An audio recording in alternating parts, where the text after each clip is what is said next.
Welcome to Prajna Sparks Full Moon Sit.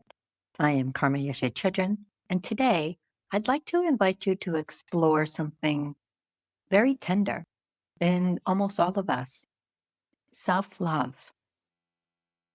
This is a phrase we see everywhere: wellness apps, therapy offices. I just saw an ad on the subway in New York, bookstore shelves, you name it.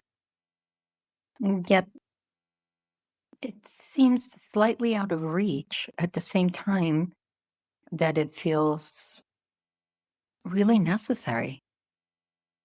Like we keep aiming for it, but missing somehow. Or we reach for it in one moment and it slips away again, maybe morphs into something totally unexpected and doesn't look very loving at all. I want to suggest gently that none of this is because we're failing at self-love. But perhaps the map we have is just too small for the wide range of territory we're actually inhabiting. So today, I'd like to look carefully at what self-love means in everyday contexts and honor the real longing at the heart of all of the ways that we seek healthy, sustainable, rich ways to honor and care for ourselves. And then I'd like to explore what it might be like to go beyond everyday contexts into a Buddhist view, one that is not just more philosophically accurate, I suggest, but genuinely more healing and just plain feels better in our skin. Let's begin. Clinical psychology most often understands self-love through the lens of self-compassion and self-esteem. It's a sense of treating yourself with the same kindness and understanding you would offer a dear friend. And it has components such as self-kindness rather than harsh self-judgment, a recognition of our common humanity, understanding that suffering and imperfection are universal, not merely individual failures that we carry by ourselves, and also mindful awareness of difficult emotions, neither suppressing them nor over-identifying with them. This is all genuinely valuable work. It's helped many of us to begin to loosen the grip of self-criticism, shame, and the relentless pressure to perform and measure up.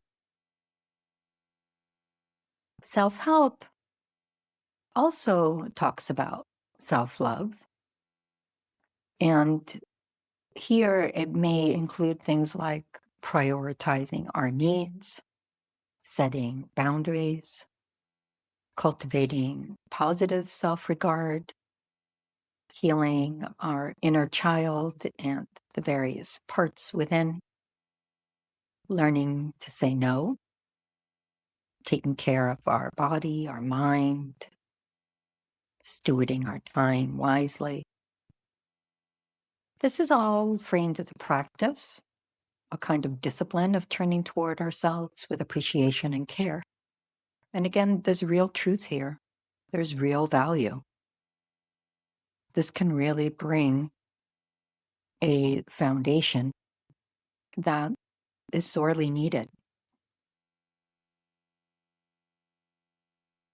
But what if we're ready for more? What if the various ways that we've been working with self-love simply reveal more longing underneath all of it? A deeper desire to be free of suffering altogether, to feel whole, not willing to chop ourselves up into parts that are constantly warring with each other, beating us by the nose here, then there. Which of those parts do we love? Which do we abandon? This approach is one that says to feel whole, we stop abandoning any of them. We recognize that our longing to be free of suffering is entirely legitimate. It's the very seed of wisdom. And it's not by chopping off parts of our lives, our relationships, our perspectives, our ways of being in the world that we become whole. It's by allowing the entire cacophony of all of our inner experience to be in conversation that we are able to have a sense of completeness, wholeness, and integrity within. I would suggest that the issue with most of the secular frameworks for self-love is not that they're wrong, but from a Buddhist standpoint, you could say that they are imperfect, incomplete, and perhaps not structured in an order that is user-friendly. I like to think of the particular ways that self-love misses the mark, however well intended, as a view that is narrow, short-sighted, and superficial. Because of these limitations, conventional ideas of self-love and the practices built on them can unintentionally perpetuate the very suffering they seek to heal, even alongside some benefits, some support, some initial movement in the right direction. Let me explain what I mean. Short-sightedness here refers to a limitation as to time. Conventional approaches to self-love almost entirely focus on the present moment, sensory self, what I feel right now, what I need right now, what happened to me in this lifetime, and how do I address it in this lifetime. It deals with the I as it appears in immediate experience. The body we can see, the memories we can recall, the emotions alive in this moment. But it doesn't allow for the sense of chaos that comes when we're short-sighted in our focus and thus leave out so much more beyond what is immediately apparent. What if that I is vastly longer than we imagined? What if the stream of our experience doesn't begin with birth and end at death, but stretches back through a beginningless samsara, an endless cycle of lives, of grasping and release, forgetting and slowly waking again? In Buddhist understanding, this I that we seek to love has inhabited countless forms. This mind stream has accumulated immeasurable experiences and holds within it a momentum of consciousness that propels us forward indefinitely until ignorance is finally and fully uprooted. To offer self-love only to the thin slice of what is loudest at this moment in this vast stream is like trying to water a great tree by moistening only the very tip of one leaf.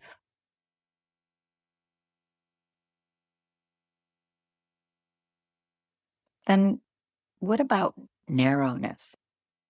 By narrow, I mean a limitation as to scope. Conventional models of self-love are almost entirely trained on me, myself, and I. It is fundamentally an approach that is entirely self-referential. How am I feeling? What do I need? How was I treated? How can I protect my energy? And how do I leverage my relationship with others to do that? There is necessary developmental value in this. We need to learn to have a center. We need to embody our own worth from a space of authentic feeling. We need to connect with our emotions. We need to express ourselves and create.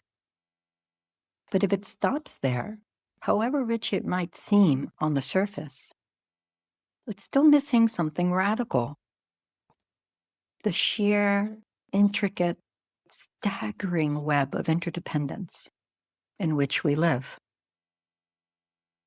Every single breath we take has been made possible by the photosynthesis of billions of organisms. Every thought we think has been shaped by teachers, parents, ancestors, and traditions stretching back beyond memory. We are not isolated selves who occasionally touch others. We are, in a very real sense, constructed from our relationships. And yet, it is in the relational fields that we often find the most conflict, the most provocation towards yearning for self-love. Relationships are meant to call us to self-love.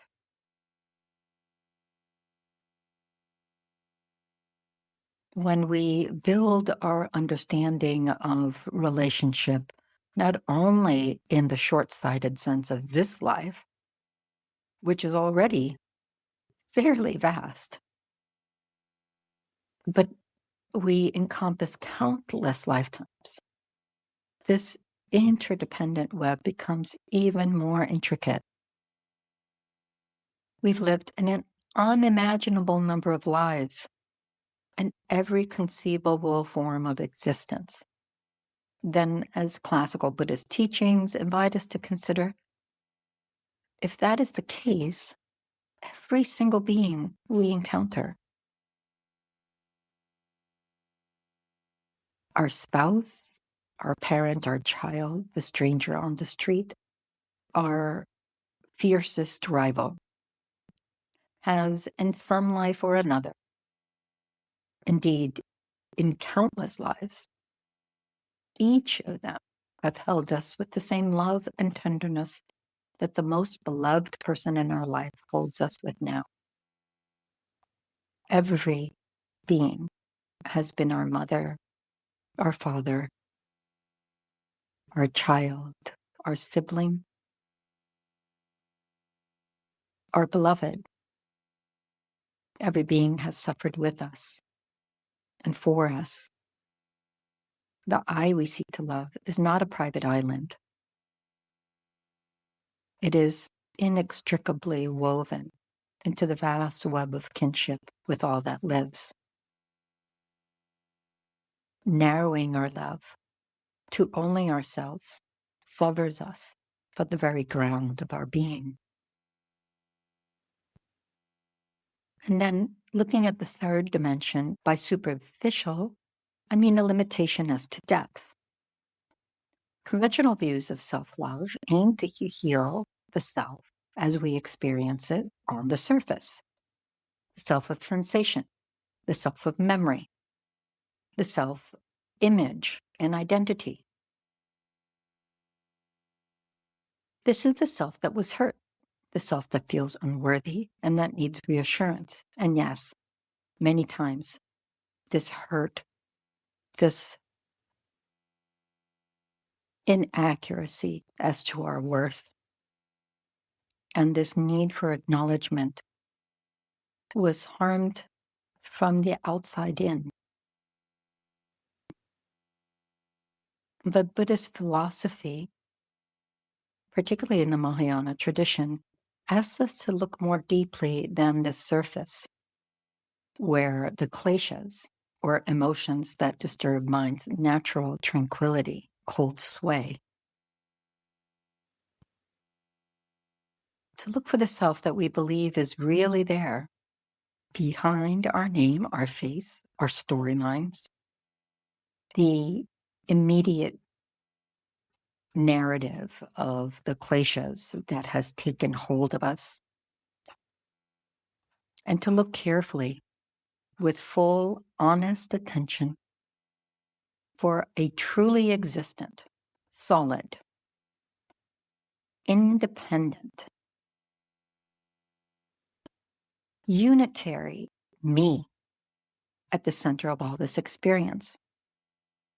What we find when we look with clarity is that no such self can be located. This is what the Buddha means by anatman, non-self. Or in Mahayana vocabulary, this is also associated with shunyata, emptiness, in the sense of the emptiness of the self of the individual, as well as emptiness of phenomena.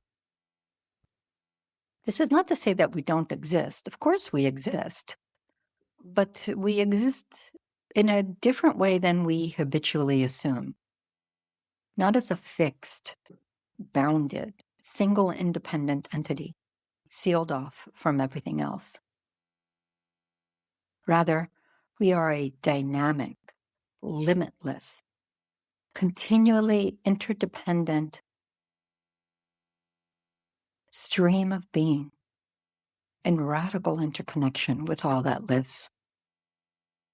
And here's the extraordinary thing. This discovery is not the end of the self we experience conventionally, ourselves as an individual. It's a doorway to something far greater.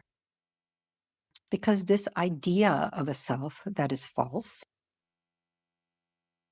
a self that is rigid, defensive, separate, is what we see through.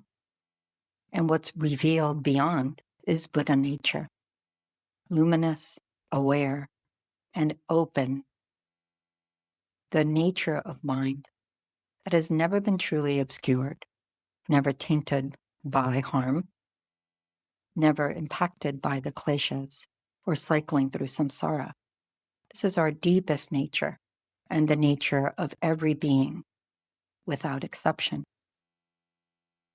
This is not something we need to earn or construct through affirmations. It's what we already are. Recognizing it brings something no amount of self-help practice can quite reach, a humility and an empowerment that arise spontaneously and beside one another. They co-emerge. We are infused with humility because we're no more or less this luminous nature than any other being. And we are filled with empowerment because the only difference between ourselves and the arhats, the mahasiddhas, the bodhisattvas, and the Buddhas who have fully manifested this nature of mind is the extent to which we exert ourselves in the direction of that manifestation of perfect and complete awakening for our own sake and the sake of every being with whom we're so intimately interconnected. Self-love that doesn't reach this depth stays on the surface of pain and trauma, moving the furniture around, while the foundation underneath remains unexplored.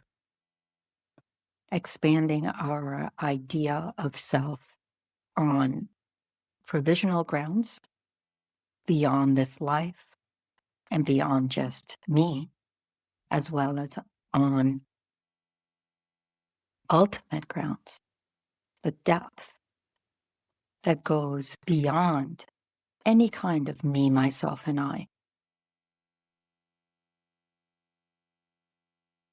To embody the limitless love, power, and wisdom of Buddha nature. This brings us untold resources of well-being that we can access for ourselves and for those we care about. It allows us to find the courage, the capacity, and the care to grow ourselves and our relationships into all we wish them to be. Let's take a look at what that might feel like. To begin this meditative inquiry, first just arrive in your body.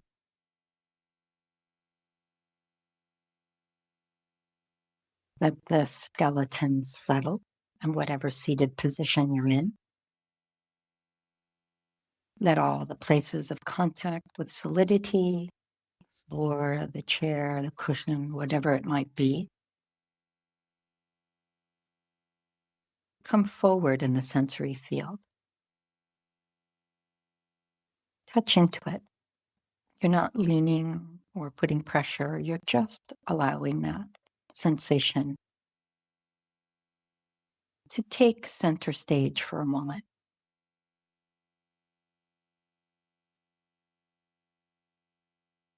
And send the thrill of solidity through the skeletal structure, the bones.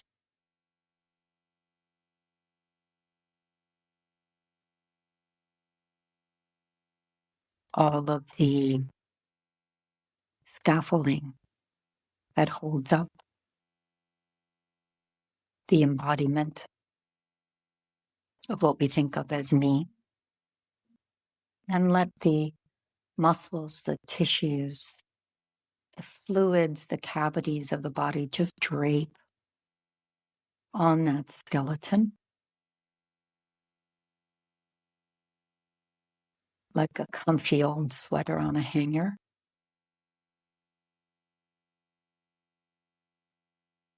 And just release. Feel the ease of nothing to do, nowhere to go, just for a little while.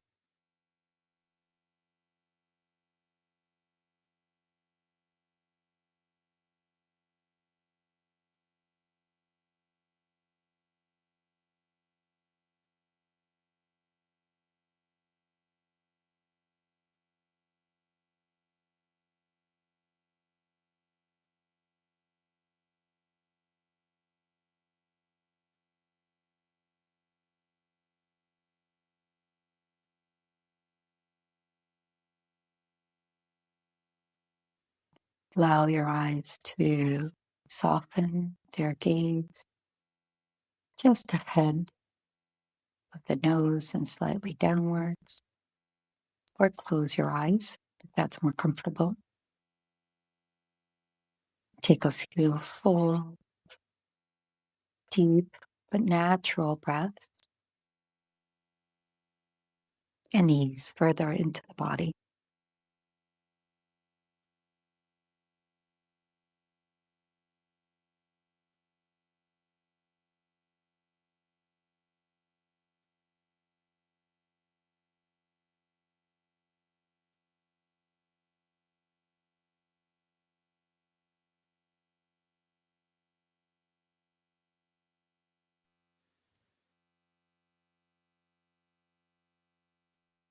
Bring to your awareness your sense of yourself right now. This body, this breath, this moment of awareness, and the next, and the next. Simply notice them and release them. Welcome and let go.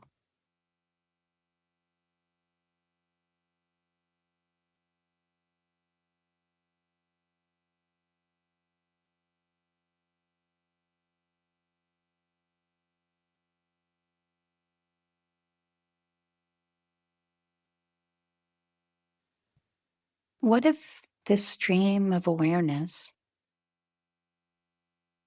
did not begin suddenly, out of nowhere? at my birth, at my conception.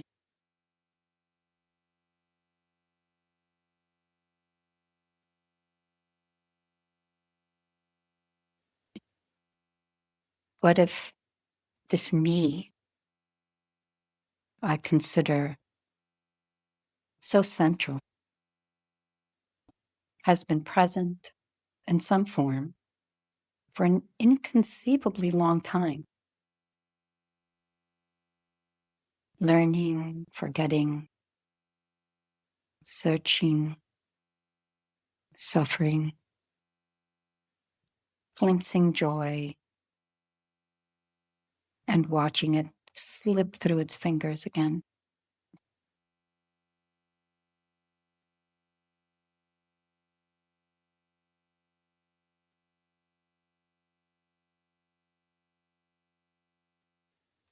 There's no need to try to construct a past life or imagine anything specific. Just allow yourself to steep in the possibility of the length of time stretching backwards,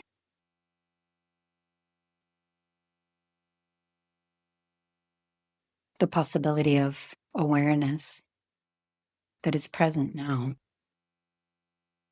and is rich in a history you do not consciously remember.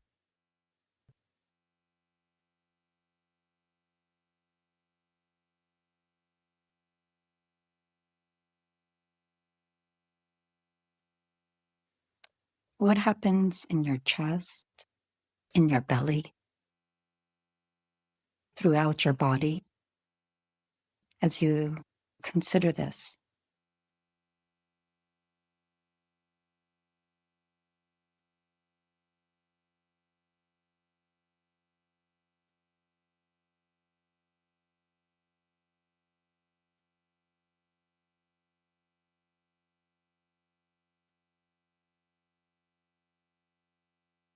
Is there a softening?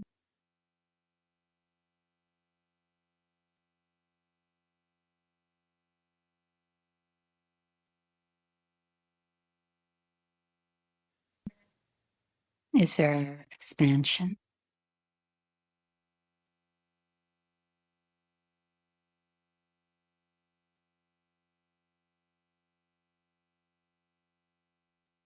Something else?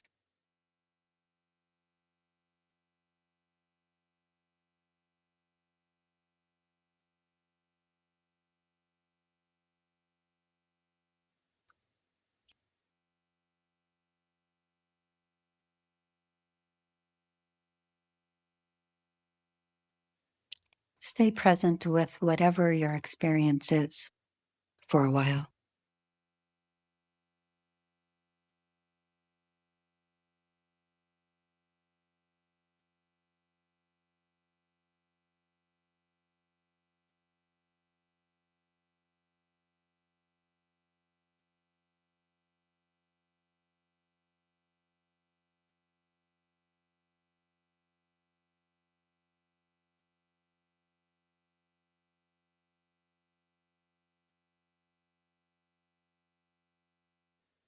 What does it feel like to let this I lengthen? To consider that this life is but a single chapter, a meaningful chapter, a precious one, but a single chapter in a continuum we cannot fully see from our vantage point.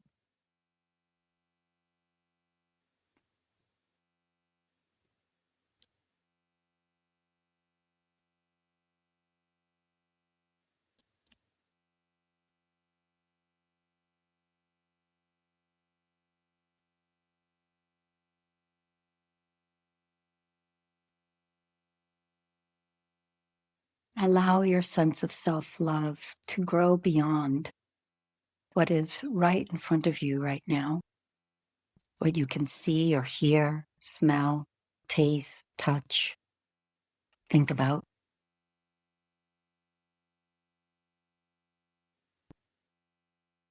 This allows us to hold all of the possibility of an immeasurably long story,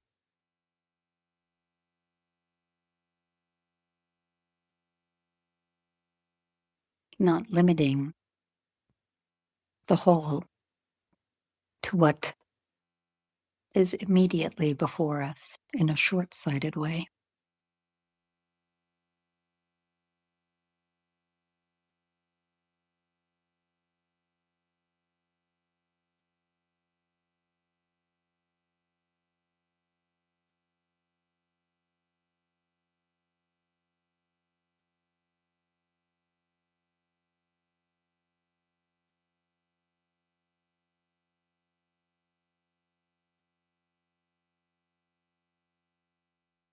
Next, bring to mind someone you love deeply and who loves you deeply in turn. This can be someone present in your life now or in your past who you remember well. Someone who has shown you great love, warmth, affection, and tenderness. Let a sense of their presence arise in your awareness.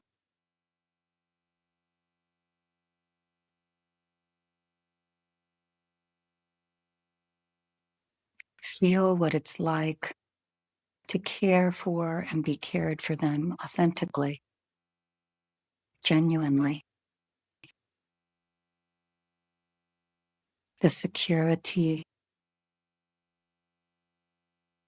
the tenderness, the warmth.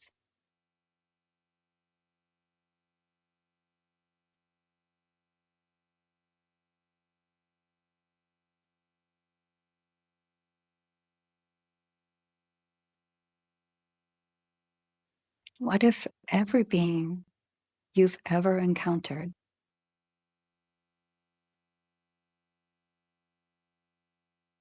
has, in some life, in some period, held in this mind stream you think of as me, loved you with exactly this warm, affectionate, tender care?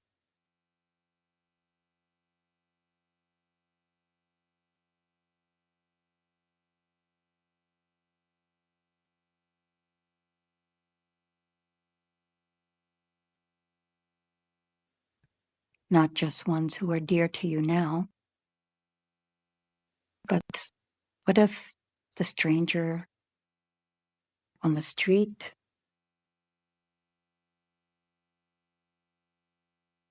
the challenging coworker,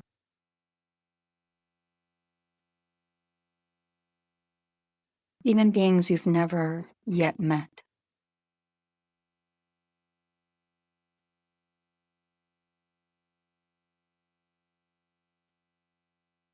What if each and every one of them has, somewhere in this vast span of our shared wandering, held you with the same tenderness and received the same from you?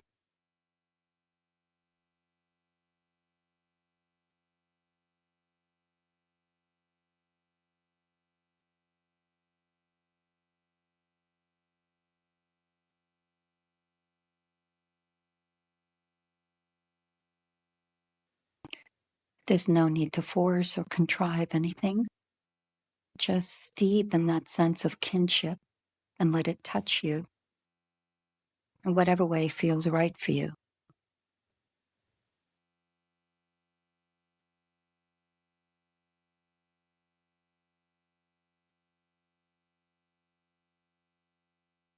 Does your sense of aloneness, of separation soften?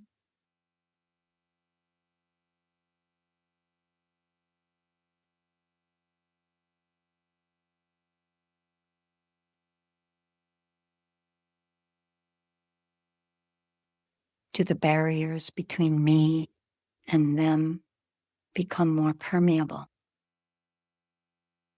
without harming the wholesomeness of your individuality and theirs, and the healthiness of the relationship between you?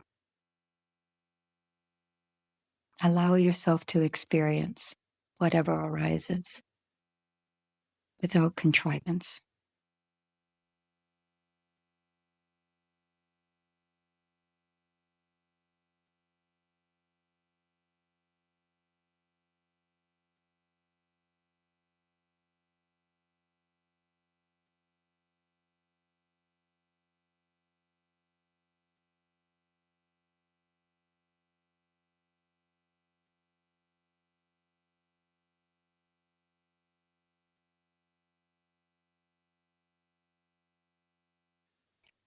Expanding the breadth of the I in this way does not make self-love evaporate. Rather, it unfolds, shifts, includes rather than excludes.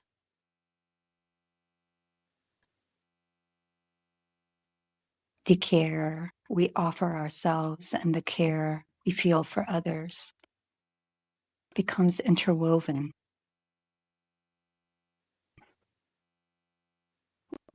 The barriers between self and other dissolve, even as the wholesome holding of our individuality remains honest.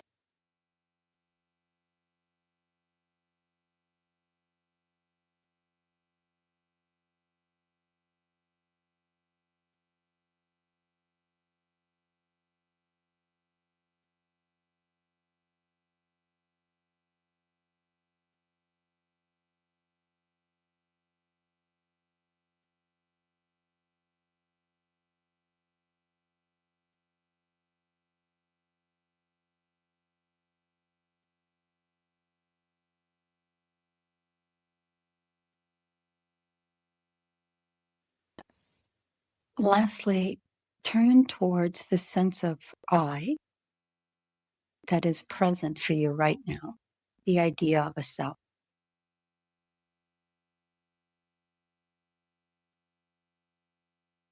Let go of any attempts to try to love the self, fix the self.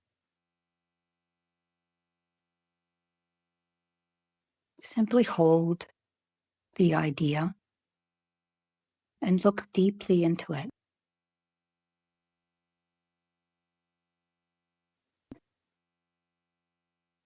To what is that idea of self pointing? Where exactly is this I that feels so central?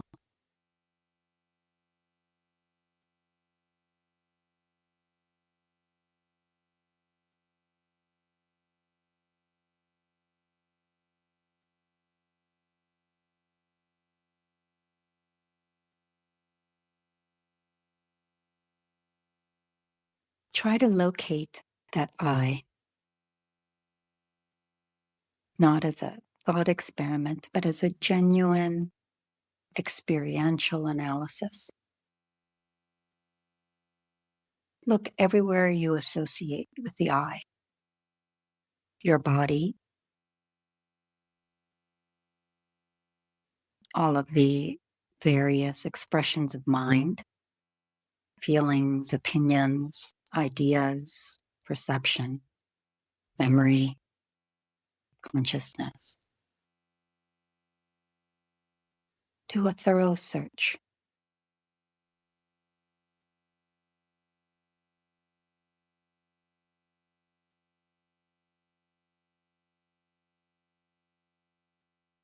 Imagine you are looking for a key to your house out in the yard, in the dark.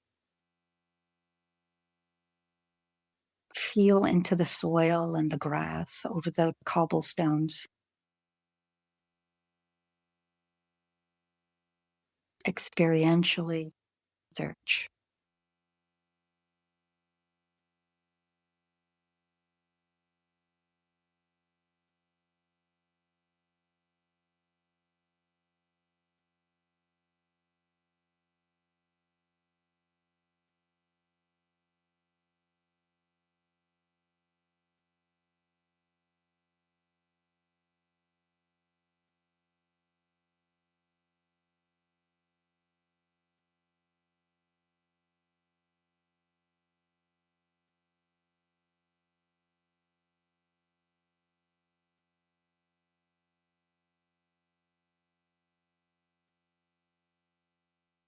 Let go of the investigation and then just sit back and look directly at the whole field of the experience you call I.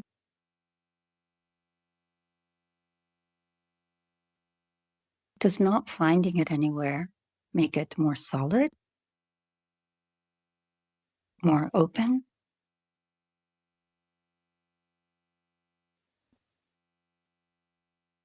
more fixed?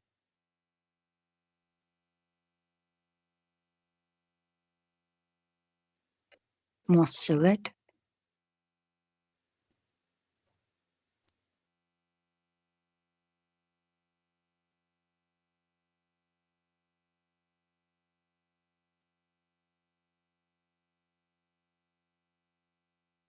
Allow yourself to slip into the openness of not finding.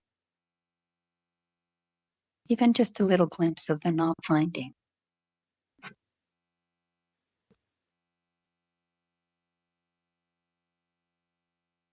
Is there something simply aware, simple presence, a dynamic energy that resists being fixed or even loved from the outside?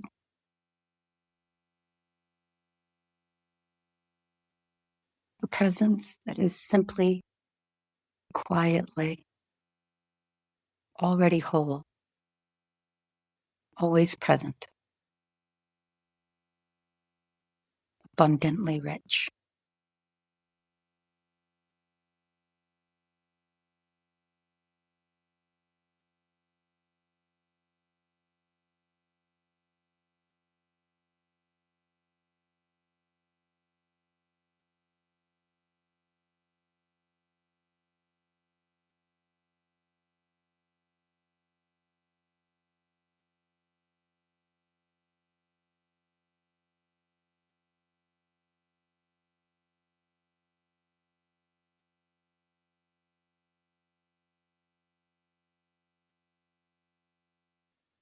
Beyond this limiting idea of a self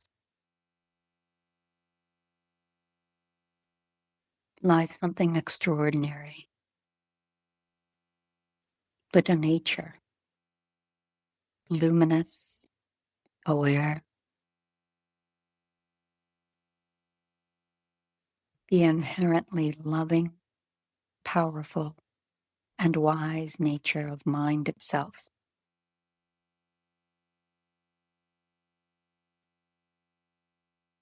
Nothing to add, not the slightest thing to remove.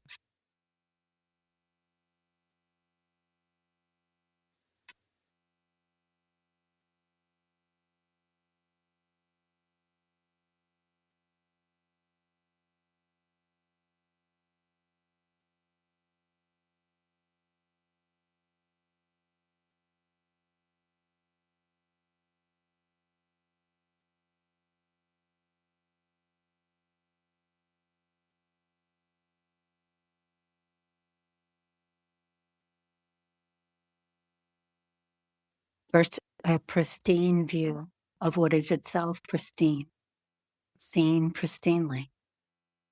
That itself is genuine liberation.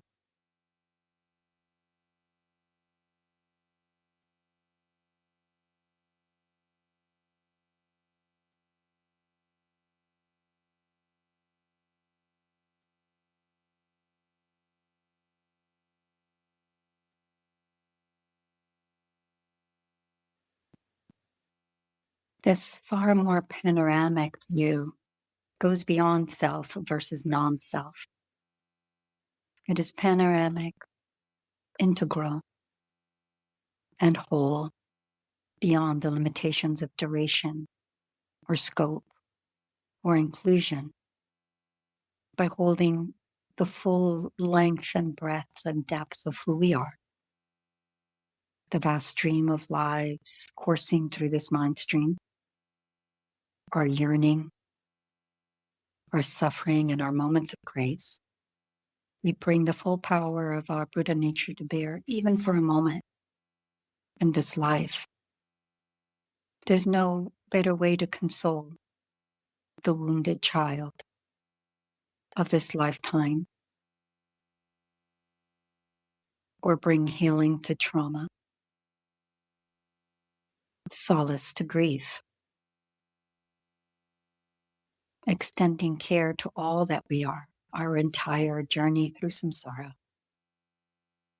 allows us to go beyond time, holding this panoramic view of the I that goes beyond self and non-self. Looks like deep respect, not just for yourself, but for every being you encounter, particularly the ones who in this life you share in a special karmic connection with. These are emblems of your radical interconnection with all that lives. Tending well to those relations is a beautiful way to express your self-love. This panoramic view also looks like cherishing your expression in this life, your relations to others, your awareness that this very life, every single moment and encounter is unrepeatable. It allows us to honor our highest aspirations, to effortlessly, joyously strive beyond striving in the direction of manifesting Buddha nature, not out of lack or deprivation, out of escape or avoidance, but out of enthusiasm for the abundance that is our mind's true nature, our genuine inheritance, for our sake and the sake of all of those who walk alongside us, whether they know it or not. So let this I belong, extending beyond this moment, this life, into a vast stream of experience. Let this I be wide, open to the kinship we share with every being who wants to be happy and free, just as we do. Let this I go deep, released from its fixed edges, open into the awareness that knows all of this without being defined, limited, made small by any of it. From this panoramic place, we can hold the kernel of truth that lives in every expression of self-love, the simple, profound yearning to be well, to be held in warmth and met with care. This is not a problem to be solved. It is a deep honoring that includes all that lives. Please join me in sharing the merit of the momentum of this practice with ourselves and all beings, that we may manifest perfect and complete enlightenment, the expression of self-love that knows no barriers between self and other, artificially created to armor our hearts, and instead is in a constant, dynamic interplay with all that lives, and a perfect and complete expression of love, wisdom, and power. Thank you for all that you do and all that you are.